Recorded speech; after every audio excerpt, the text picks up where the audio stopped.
여성 질환의 궁금증 여기서 해결해 드리겠습니다. 자궁에 관해 뭐든지 물어보자고. 오늘도 궁금한 점 확실하게 풀어주실 분 성수진 원장님과 함께합니다. 원장님 어서 오세요. 안녕하세요. 네, 반갑습니다. 오늘은 질의 감기라고 불리는 질염에 대한 이야기를 나눠볼까 합니다. 요것 때문에 불편해하시는 분들 굉장히 많은데요. 이 흔한 질병이라고 봐야 됩니까? 어떻습니까, 원장님?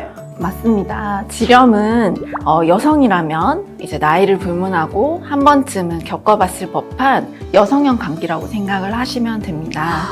질에 생기는 이제 염증을 말하는 것인데요.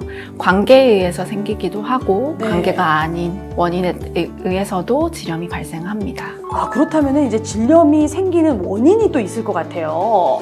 질염은 이제 좀 전에 말씀드린 것처럼 성관계에 의해서 생기기도 하고 아니기도 하는데 사실은 이 아닌 쪽이 훨씬 더 많습니다. 네. 가장 흔한 질염이라고 하면 세균성 질염 그리고 칸디다 질염이 있고 그 외에 이렇게 나이가 들어서 생기는 위축성 질염 그리고 성관계에 의한 질염이 있습니다. 근데 이제 좀 전에 원인을 물어보셨는데 네. 그러면은 이제 이런 접촉이 없이도 어떻게 생기느냐 네. 궁금하잖아요.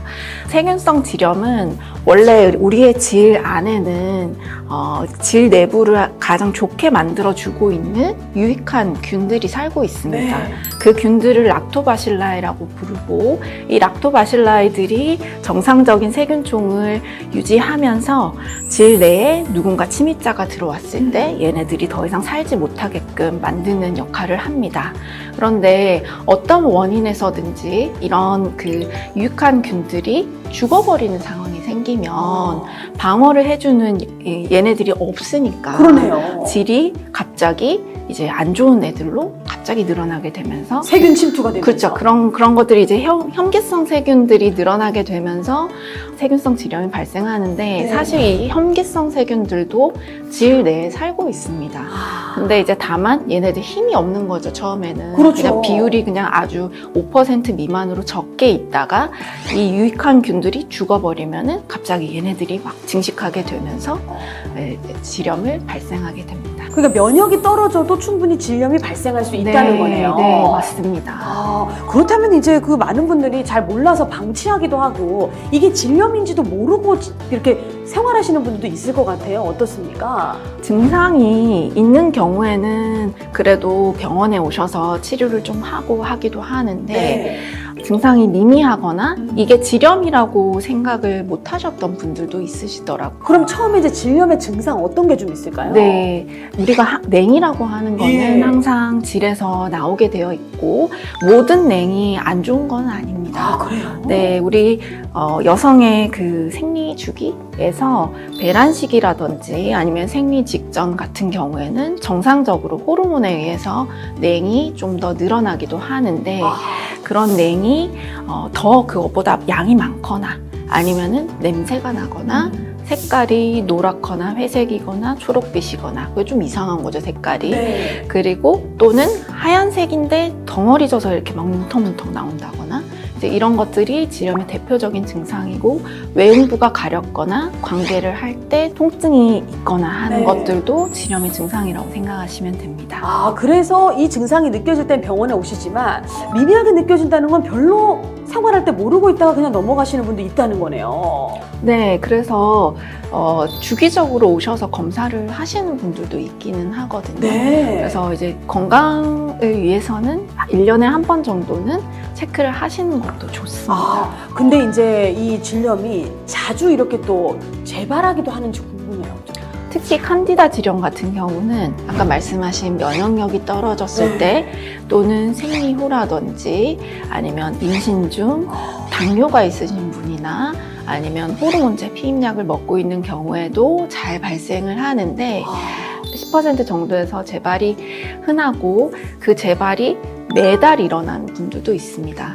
네, 그럼 생리 주기에 따라서 또 막 일어나기도 한다는 거예요? 예, 그래서 너무 그러면은 불편하겠어요. 그렇죠. 매달 병원을 가야 하느냐 이런 것들 때문에 네. 굉장히 이제 많이 고민도 하시고 힘들어하시고 저는 당뇨 때문에도 이 질염이 있다는 거 오늘 처음 알았거든요. 네, 당뇨가 있으면 면역력이 몸에서 떨어지기 때문에 그래서. 네, 발생할 수 있습니다. 근데 이제 만약에 뭐 매달 일어나니까 이런 식으로 방치를 한다면 그렇죠. 어떻게 되는지도 네, 궁금해요. 방치를 하게 되면 처음에는 우리 몸이 좀 자정 능력이 있다 보니까 네.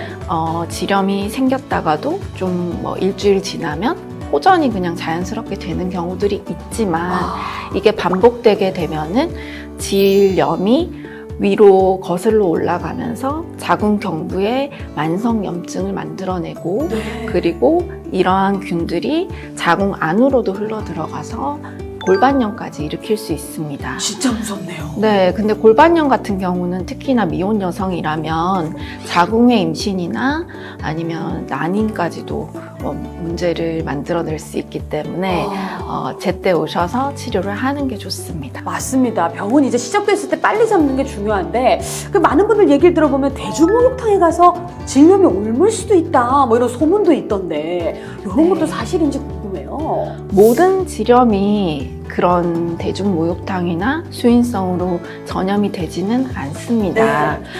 그 중에 특히 트리코모나스라고 하는 질염은 물에서 조금 더 강하고 우리 목욕탕 가면 쓰는 뭐 의자라든지 네네네. 그런 곳에서도 살아있을 수 있기 때문에 조금은 내가 질염이 생길 수도 있겠다라는 정도는 생각을 하고 이렇게 좀 씻고 세척을 해놓고. 그쵸? 씻고 뭐 이렇게 또 이용하시고 이렇게 하는 게 더 좋기는 합니다. 하지만 뭐 대중목욕탕에 갔다고 무조건 걸린다 이런 건 아니라는 거네요. 그쵸. 결국은 내 몸이 또 면역력이 좀 떨어져 있거나 이럴 때 더 질염에 그런 균이 있는 것들을 감염이 더 쉽다 이렇게 생각하시면 됩니다. 그렇다면 이제 꽉 끼는 바지나 또 팬티 스타킹 신으시는 분도 많잖아요. 네. 이런 것도 질염의 원인이 되기도 하는지 궁금한데요. 칸디다 질염 같은 경우는 습한 환경이 원인이 되는데 생리 중에 그 생리대의 어떤 습한 그런 것들 그리고 거기에다가 꽉 낀 속옷이나 바지를 입었을 때 또는 오래 앉아 있을